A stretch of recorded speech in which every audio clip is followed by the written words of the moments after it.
Sidang cerai antara Inara dengan Virgon memang tengah bergulir.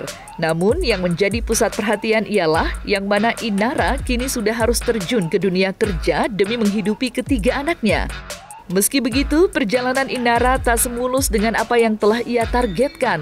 Hal itu terjadi lantaran Inara kerap kali mendapat tekanan dari sang ibunda mertua Eva Manurung yang terus mewanti-wanti menantunya tersebut. Dan terbaru, saking rindunya dengan sang cucu, Eva Manurung pun sampai menganggap bahwa Inara telah menghalanginya untuk bertemu dengan Starla beserta adiknya. Namun hal itu pun dibalas dengan reaksi santai Inara yang tak merasa akan adanya niat tersebut. Lantas, seperti apa reaksi Inara menyikapi hal tersebut? Benarkah Inara kini punya strategi lain untuk mempertemukan sang anak dengan neneknya tersebut? Ya, aku juga sedih, maksudnya nggak bisa mempertemukan dia dengan cucunya karena semua ini kan lagi-lagi berkaitan sama keputusan dari pengadilan kan. Jadi aku pengennya keputusan pengadilan ini turun dulu, ketuk palu dulu, baru setelah itu kita bahas lagi lah gitu ya. Kita susun lagi nih maunya seperti apa untuk kunjungan ke rumah atau ketemu cucu dan lain-lain sebagainya gitu, karena kondisinya udah berbeda nih gitu, jadi harus ada rules dan batasan-batasan yang dijaga untuk supaya kita bisa silaturahmi yang lebih panjang lah gitu. Nah itulah yang bikin saya sekarang ini itu penyemangat saya, sehingga ya kayak gitu lah, itu yang ini yang bikin saya bisa bertahan hidup sampai yang ini ya. Saya ingin melihat cucu saya sampai SMA. Harapan saya pola piat. Boleh-boleh aja, misal mereka mau komunikasi lewat video call atau mau ketemu juga nggak masalah. Yang aku larang tuh kalau misalkan anak dibawa nginep kemana, itu sih lebih ke arah parenting sih. Baik. Kemarin walaupun lewat kawannya gitu, mesti ngasih tahu cucunya sakit. Cucuku sakit, yang tengah-tengah sama yang kecil. Aku cuma doa ke cucuku, terus dia jawab baik sih. Doain ini. Ya alhamdulillah sih dari pihak sana, dari Virgon udah sepakat mau nyerahin hak asuh anak dan lain-lain sebagainya, maksudnya untuk setuju dengan tuntutan aku semua gitu, supaya dia juga udah capek lah dengan semua drama ini. Dia juga lebih ikhlas untuk istilahnya untuk ngasih untuk anak-anaknya lah, daripada harus bayar lawyer terus atau bayar sana sini gitu, nggak karu-karuan kan. Alhamdulillah setelah anaknya juga bijaksana walaupun umurnya baru segitu ya.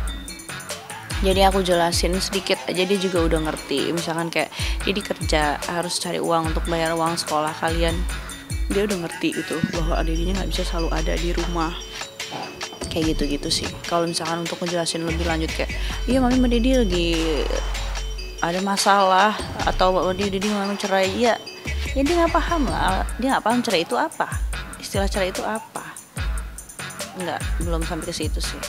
Alhamdulillahnya dia juga dia steril dari dunia browsingan dari gadget juga. Nggak aku kasih sih dia untuk browsing, untuk punya akun medsos juga gitu nggak. Tak lama sebelum itu, Inara juga sempat disinggung oleh ibunda mertuanya tersebut lantaran geger video sifat asli Inara yang viral di media sosial.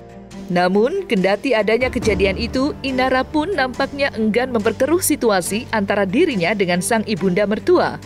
Wanita yang kini berusia 30 tahun itu justru lebih memilih diam atas semua komentar dari Eva Manurung serta halayak luas terhadap dirinya.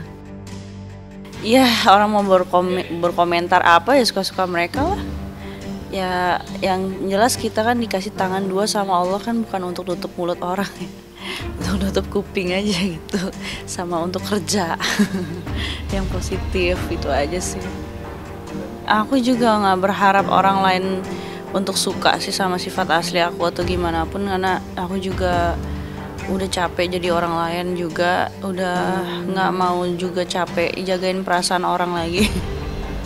Perasaan diri aja udah carut marut ya kan, jagain perasaan orang lagi gitu. Jadi ya udah yang penting aku sama aku nggak ngerugiin orang, aku nggak ngata-ngatain orang, nggak caci maki orang, aku fine aja mau orang bilang aku seperti apa.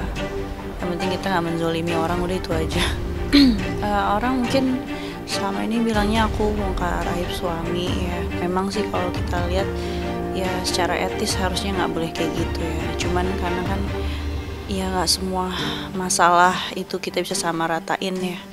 Apa yang aku alamin itu kan benar-benar nggak bisa kita sama ratain sama yang lain yang alamin gitu ya, yang mereka alamin.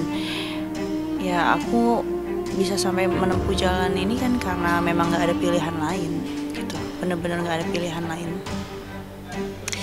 Dan apa yang aku ungkap juga itu kan bukan sekedar gibah ya, itu kan benar-benar bukti yang untuk mendukung aku di pengadilan nanti gitu. Oh emang luar biasa sih, tapi alhamdulillah Allah selalu aja kasih jalan kemudahan. Allah kasih aku dikelilingin sama orang-orang yang baik, sama orang-orang yang suportif sama kegiatan aku, baik itu dari mama ngebantu jagain cucunya, terus ART juga dikasih yang loyal, yang setia, dan yang gercep juga gitu, yang bisa cepet tanggap gitu. Juga Allah kasih aku tim juga manajemen yang tanggap juga gitu, yang bisa nge-support kegiatan aku semua. Terus juga dikelilingin juga sama orang-orang baik, kayak misalnya kayak Ko Richard kayak gitu-gitu, Mbak Sandy kan orang-orang baik juga kan gitu, Papi Putra juga. Jadi apa ya, nggak habis-habis sih dengan kejadian ini aku bisa ngambil hikmah bahwa berkah itu kan nggak melulu bentuknya uang, tapi juga orang-orang yang baik juga kan salah satu keberkahan. Minggu depan insya Allah udah mulai sidang untuk ngumpulin saksi. Jadi ya mudah-mudahan sih setelah itu bisa langsung ke sidang kesimpulan dan bisa langsung ketok palu sih. Karena harapan aku sih supaya ini semua cepat selesai.